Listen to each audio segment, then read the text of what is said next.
पूज्य समाधि सम्राट अभीक्ष्ण ज्ञानोपयोगी वात्सल्य मूर्ति मम दीक्षा गुरुवर शिष्टम भट्टाचार्य श्री अभिनंदन सागर जी महाराज की, परम पूज्य धर्मालंकार राष्ट्र गौरव आचार्य रेण सागर जी महाराज की, वर्तमान सप्तम आचार्य अनेकांत सागर जी महाराज की, समाधिस्थ आचार्य निजानंद सागर जी महाराज की, अहिंसा परमो धर्म की,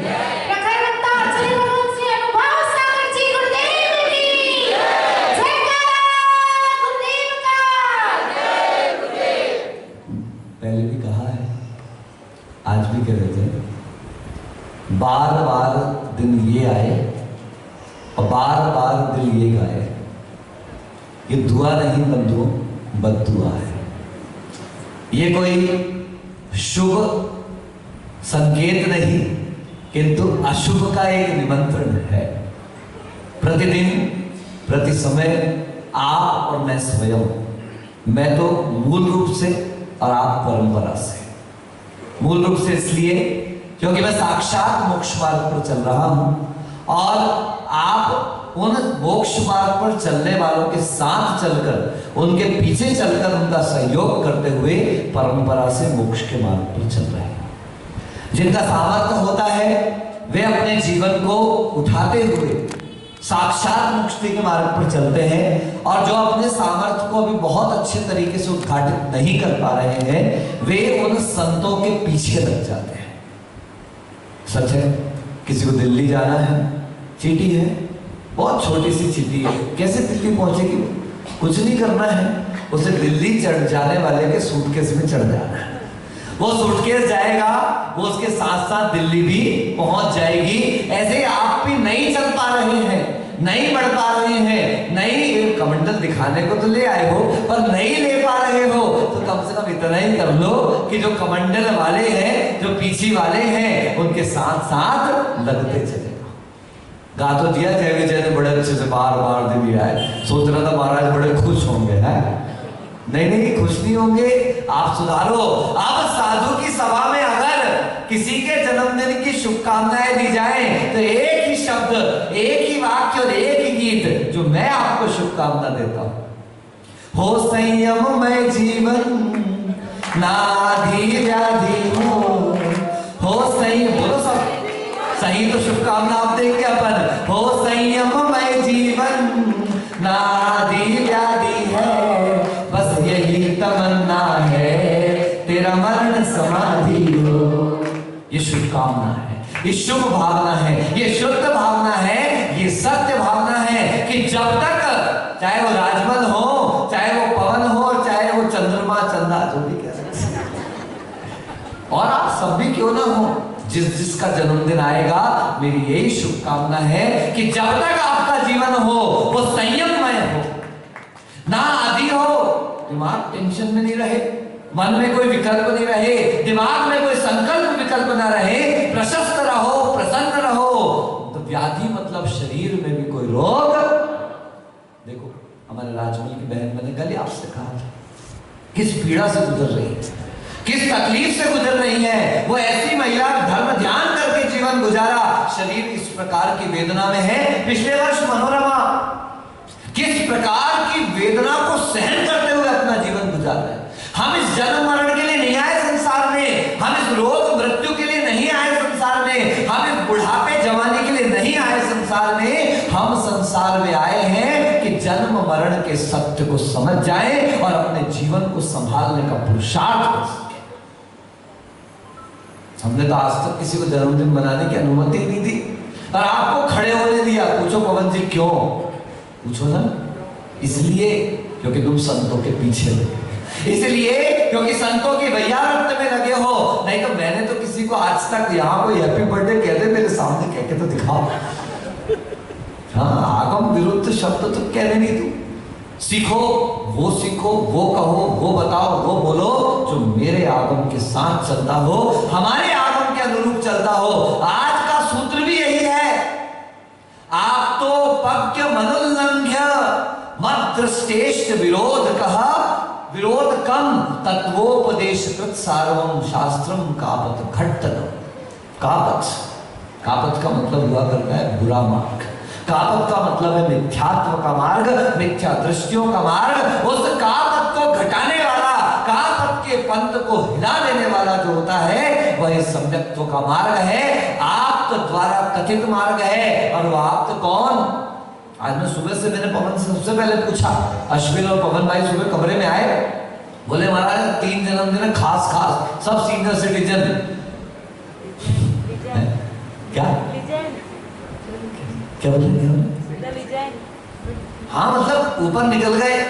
अब इनकी स्थिति ऐसी कि इनको तो रेजिग्नेशन देना चाहिए। अब इस्तीफा दो, धनराज गोवाड़िया ट्रेडर्स से इस्तीफा दो। इतने सारे गोवाड़िया ब्रदर्स हैं, उनमें इस्तीफा का नंबर आ गया साहब आपका। राजभर जी तो बोले सुना है दे चुके हैं इस्तीफा, अब ट्रस्टी बने हैं। चंदा बहन ने भी कहा अश्विन तू संभाल, अब हम तो बैठे कर चले हम बिना जान।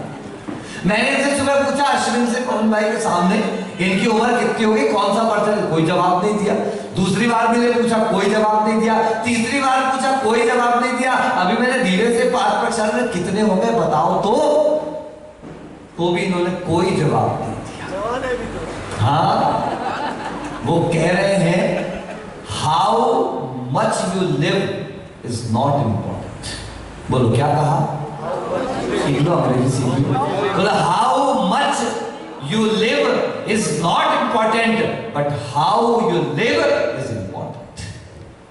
आप कितना जिए हो, it is not about length, life is all about depth. आप कितना लंबा जी चुके हो ये महत्वपूर्ण नहीं है, और आप कितनी गहराई से अपने जीवन को जी रहे हो ये अपने आप में सबसे महत्वपूर्ण।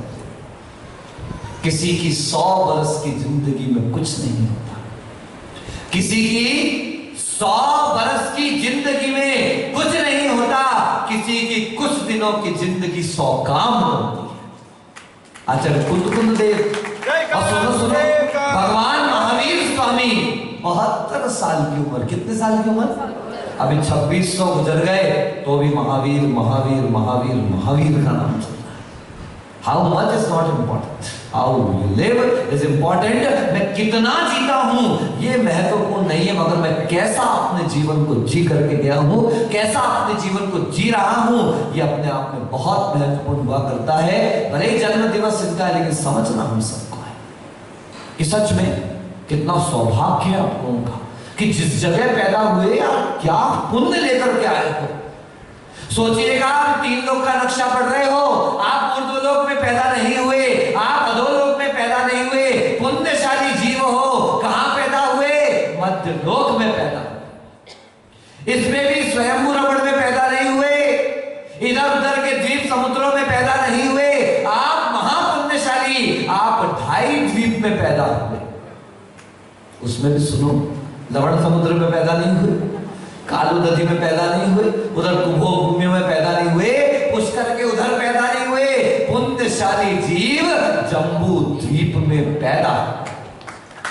अभी रुको, ताली तो बाद में बजाना, इतनी जल्दी क्या ताली बजाते? आनंद बेटा, जीरा पहले डालते हैं कि बाद में डालते हैं? प्रेरणा जी बताओ, बघार लगाते हो, पहले जीरा डालते हो कि सब्जी डालते हो? फिर बाद में, उसके बाद में कोरियन धनिया पत्ती है ना गार्निशिंग करने की, या तो उल्टा कर दिया आपने, धनिया पत्ती पहले बजा दी। सुनो, जब जहां जो डालना वो डालो तो सब्जी में स्वाद आएगा, नहीं तो खिचड़ी बना लो। क्या है बना, खिचड़ी बना लो, फिर क्या है। कितने पुण्यशाली, 2.5 द्वीप में भी जम्बू द्वीप में पैदा, उसमें भी महान पुण्य का उदय। हेमवतक नहीं, हरि नहीं, दक्षिण कुरु नहीं, उत्तर कुरु नहीं, रम्यक नहीं, हिरण्यवत नहीं, आप पैदा हुए भरत क्षेत्र में।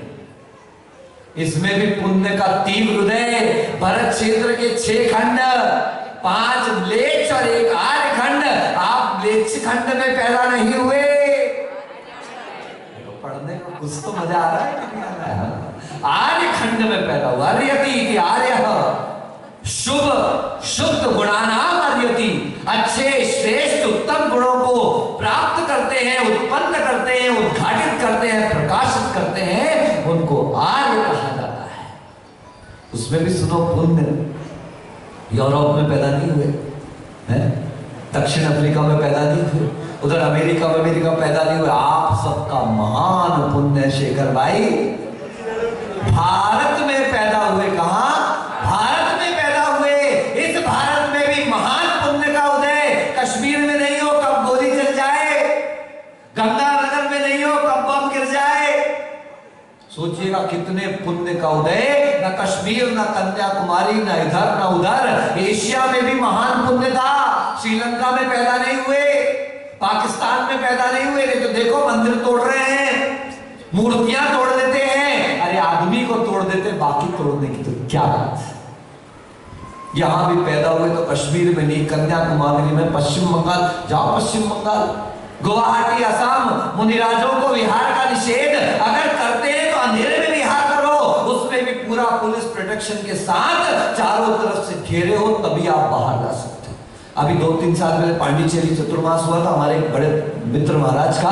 दीदी गई तो दीदी को उन्होंने बताया, दीदी आज तो गए, पैसा बहुत है, भक्ति बहुत है, लेकिन भक्ति का प्रदर्शन नहीं कर सकते क्योंकि मंदिर के बाहर नहीं निकल सकते। जो करना अंदर करो, प्रोटेक्शन से चौके में जाना वो भी नजदीक है तो चले जाओ, अन्यथा नहीं। सोचो कितने सौभाग्यशाली ऐसी जगह पैदा नहीं हुए। कहां पैदा हुए? राजस्थान में पैदा हुए। उस राजस्थान में भी तीव्र पुण्य का उदय। वो उधर नहीं, कुशलगढ़ के पीछे और आड़ा वाणापुर क्या क्या उधर चले जाओ, गंगानगर, जैसलमेर। महाराज का मुंह देखने न मिले ऐसी जगह पर। आपका पुण्य का उदय। आप राजस्थान की धर्म प्राण नगरी वागड़ वागवर क्षेत्र में आप पैदा हुए। इसमें भी रुको, वो फलासिया हम पैदा नहीं हुए। सोच के तो सोचो, विचार करके देखना। अगर ऐसी कहीं टेढ़ी मेढ़ी जगह लग जाते तो बैठे रहते, तालियां बजाते, कोई आने जाने वाला नहीं था। इसमें भी महान पुण्य का उदय। आपका जन्म सागवाड़ा जैसी धर्म है, उसमें भी सुनो। अभी कई बैठे होंगे, दुकान में, कोई मकान में, कोई गार्डन में, कोई वार्डन में, कोई हॉस्पिटल में, कोई स्कूल में, कोई इधर कोई उधर। आपके तीव्र पुण्य का उदय। मनुष्य पर्याय जैन कुल के बाद आपका यह सौभाग्य कि आज अपने उस दिन, जिस दिन इस धरती पर आपका अवतरण हुआ, उस दिन गुरु की सन्निधि में बैठकर गुरु पूजन करने का सौभाग्य प्राप्त है।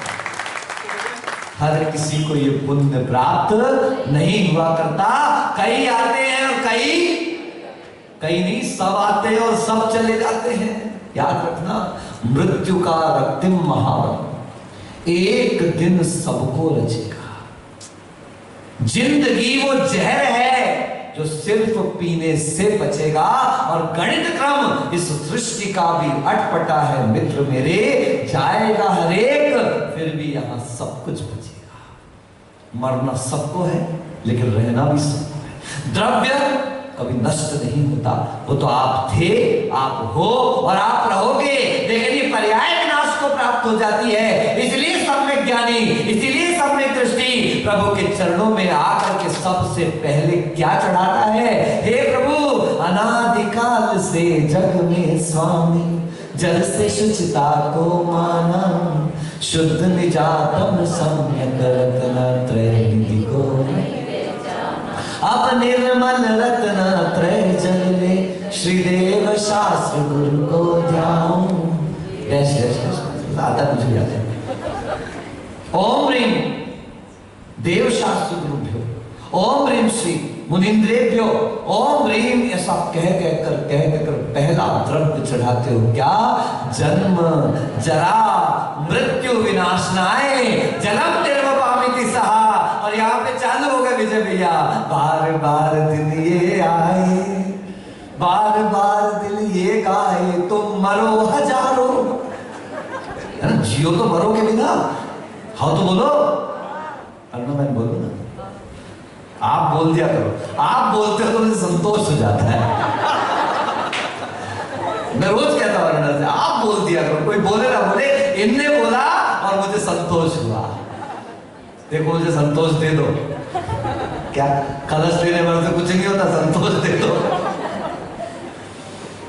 क्या गाया? बेचारे ने सोचा फंस गया, मैं तो आज तो फंस गया बेटा।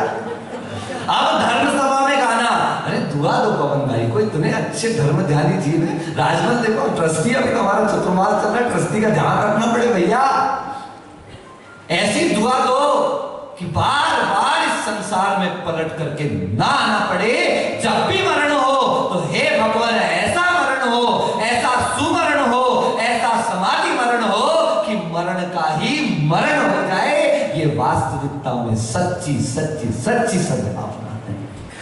ये जिनेंद्र भगवान के वचन है। और याद रखना, जिनेंद्र भगवान के वचन इतने सूक्ष्म हैं। याद है सूक्ष्म मतलब क्या होता है? कक्षाओं में पढ़ाया था। जो ना किसी को काट सकता है, ना किसी से कट सकता है, ना किसी को रोक सकता है और ना किसी से रुक सकता है, ऐसा जिनेंद्र भगवान का तत्व है। ऐसे जिनेंद्र भगवान के वचन हैं। इसको संसार में कोई हेतु नहीं काट सकता, कोई तर्क नहीं काट सकता, कोई वाद विवाद, कोई विद्वान नहीं काट सकता। जैसा जिनेंद्र भगवान ने कहा, धवलाकार लिखते हैं, ना अन्यथा वादिनो जिना। जिनेंद्र भगवान कभी अन्यथावादी नहीं हुआ करते। मत श्रेष्ठ विरोधकम, चाहे किसी ने तत्व देख लिया हो, नहीं देखा हो, जान लिया हो, नहीं जाना हो, वो उस तत्व का विरोध नहीं करता। जिनेंद्र भगवान के द्वारा कहा गया तत्व अविरोधी है, वो ना किसी का विरोध करता है। देखो शरद भाई, बौद्ध कहते हैं आत्मा अनित्य है। जैनाचार्य बैठे थे, वेलकम। एक आया बोले आत्मा नित्य है, जैनाचार्य बैठे थे बोले वेलकम। वो तीसरा खड़ा था, बोले तुम तो बिनपेंदी के लोटे हो। बोले हाँ, हमारा धर्म ही बिनपेंदी का लोटा है। अनेकांत धर्म है। कौन सा धर्म है? और ध्यान रखना, उसमें तुम्हारी पेंदी लगी, उसमें तुम्हारी पेंदी लगी, उसमें तुम्हारी पेंदी लगी, जितनी पेंदियां लगी वो लोटा स्थिर होता चला गया।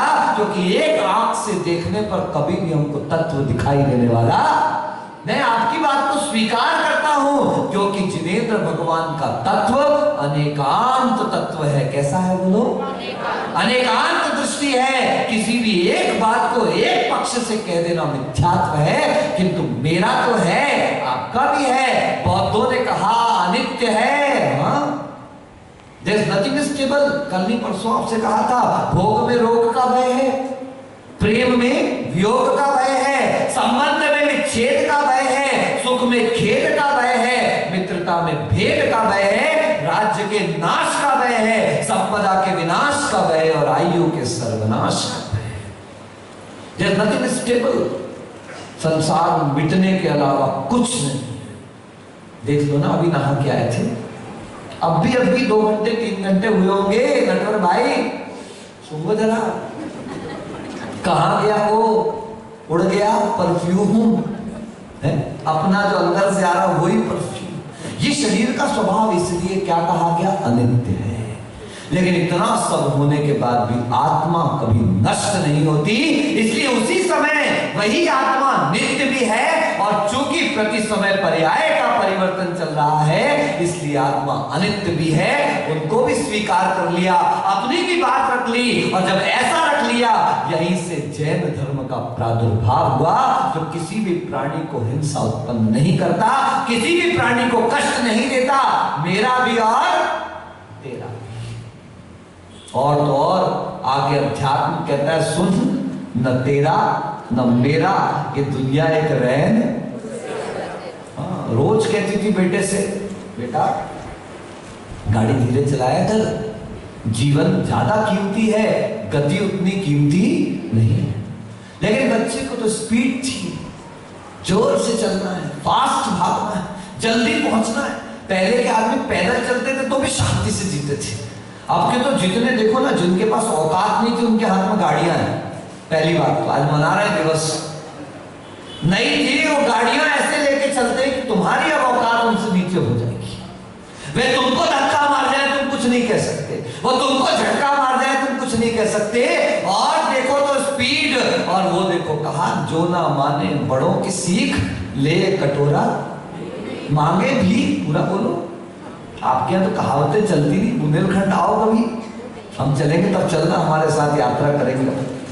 एक से एक कहावतें, जो ना माने बड़ों की सीख, ले कटोरा मांगे भी।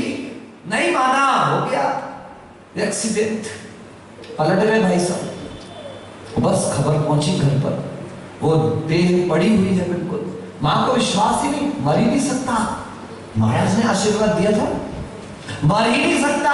ये मुनि महाराज का आशीर्वाद लेके आया था।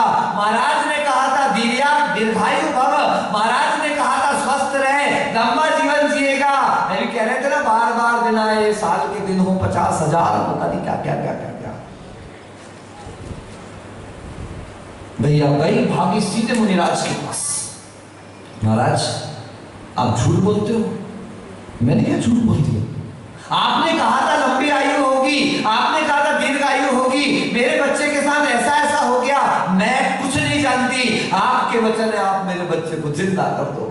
देखो माँ तो कैसी भी भावना कर सकती है, माँ का दिल है, माँ का हृदय है, इतना कोमल है कि वो अपने बच्चे के लिए कुछ भी कर सकती है। कहते हैं अंधेरा जहर का जब सिंध ए सफर होने लगता है, किसी का ख्याल आता है उजाला होने लगता है, और किसी ने रख दिए ममता भरे तो हाथ क्या सिर पर, मेरे अंदर कोई बच्चा बिलक के रोने लगता है। ये माँ के स्पर्श का असर होता है। और तो बहुत कीमती हाथ है, बहुत पुण्यशाली हो वैभव, माँ पिता का साया अपने सिर पर है। अश्विन चंद्रमा की चांदनी तुम्हारे सिर पर है, बहुत बहुत पुण्यशाली हो।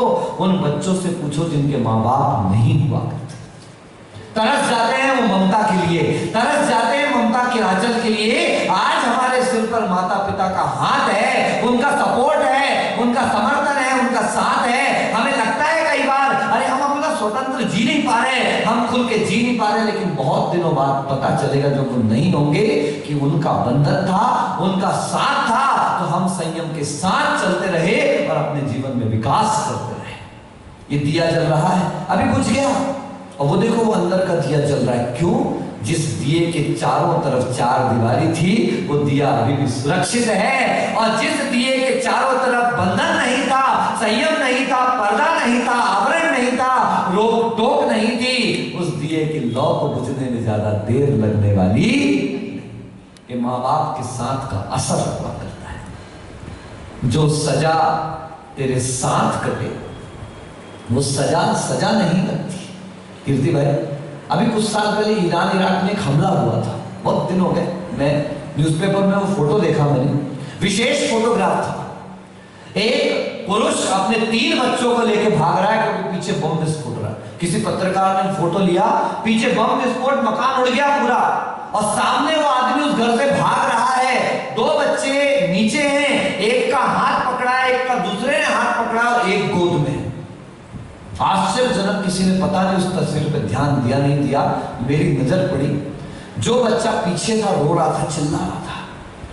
दूसरा बच्चा जिसकी उंगली पकड़ी हुई थी वो भागने में था लेकिन चेहरे पे तनाव था, मगर जो बच्चा गोदी में था ना, उसके चेहरे पर कोई तनाव नहीं, एक बम का भय भी उसके चेहरे पर नहीं था। क्यों? जो सजा तेरे साथ कटे वो सजा सजा नहीं लगती। याद रखना, जो माँ बाप को रुलाते हैं उनको कोई दुआ नहीं लगती। माँ बाप के साथ बैठने वाला व्यक्ति, वो कितनी भी तकलीफ में उसे विश्वास है वो है, बस वो शांत और निश्चिंत निकल जाएगा। एक लड़का कलेक्टर बन गया, उसके पिताजी मिलने आए गांव से, आकर के बड़े प्यार से उसके कंधे पे हाथ रखा, बेटा कैसा है तू? पिताजी मैं बहुत अच्छा हूं। पिताजी के मन में एक प्रश्न था, पूछा बेटा एक बात बता, इस दुनिया में सबसे बलवान कौन है?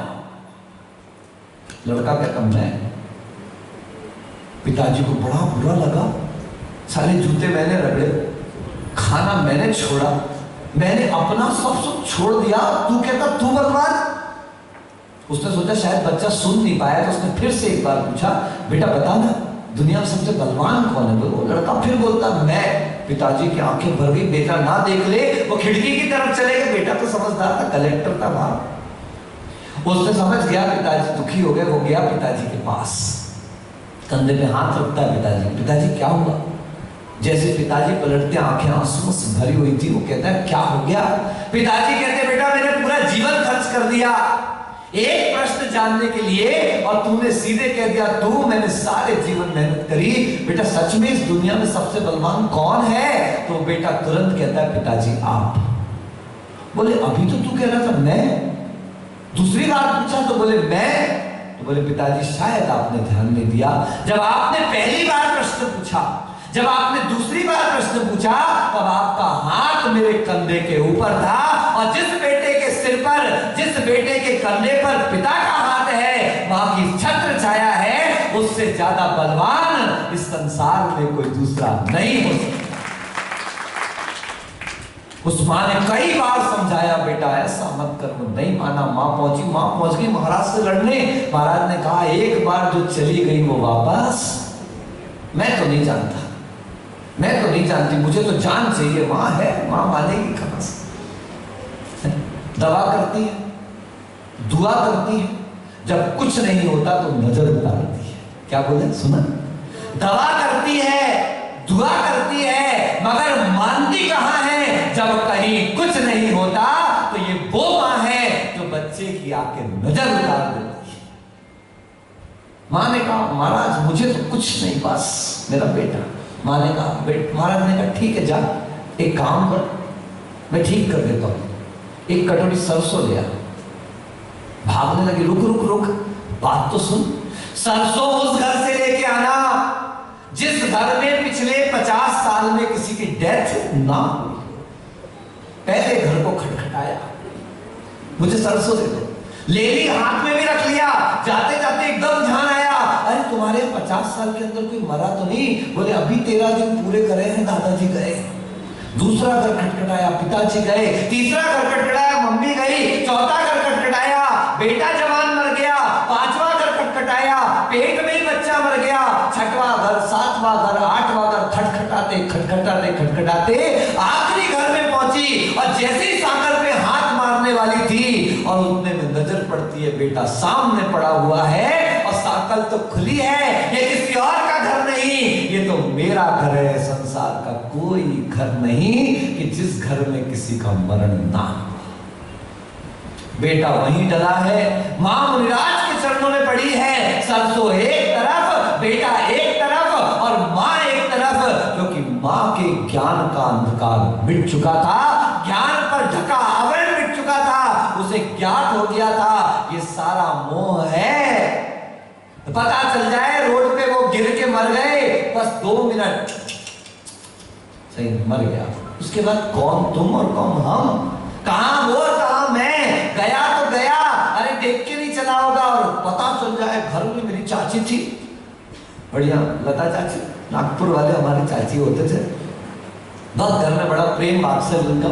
हम सब पढ़ाई में आगे बढ़े तो उनकी कृपा से, क्योंकि वो उनका बहुत था, पढ़ो पढ़ो खूब इंग्लिश पढ़ो, ये पढ़ो वो पढ़ो, खूब लगी रहती थी। लेकिन रोने में थोड़ा ऐसा भी था कि थोड़ा स्पेशल रोना होता था उनका। हम लोगों ने देखा दादी की डेथ हुई तो हम लोग दूर रहते थे, घर पहुंचे तो मम्मी लोगों को देखते ही साथ चालू है। तो मम्मी धीरे से देखती, लता तेरे आंसू तो आई नहीं रहे। तो धीरे से कहती दीदी रोना पड़ता है, क्या करना पड़ता है? गलत। असाता वेदनीय कर्म के बंध का कारण लिखते हो कार्ड के ऊपर, जब किसी को भेजते हो उसके लिए शोक सभा का संदेश, हमारे असाता वेदनीय कर्म के उदय से। क्या लिखा बोलो, बोलो ना, बोल दो। हमारे,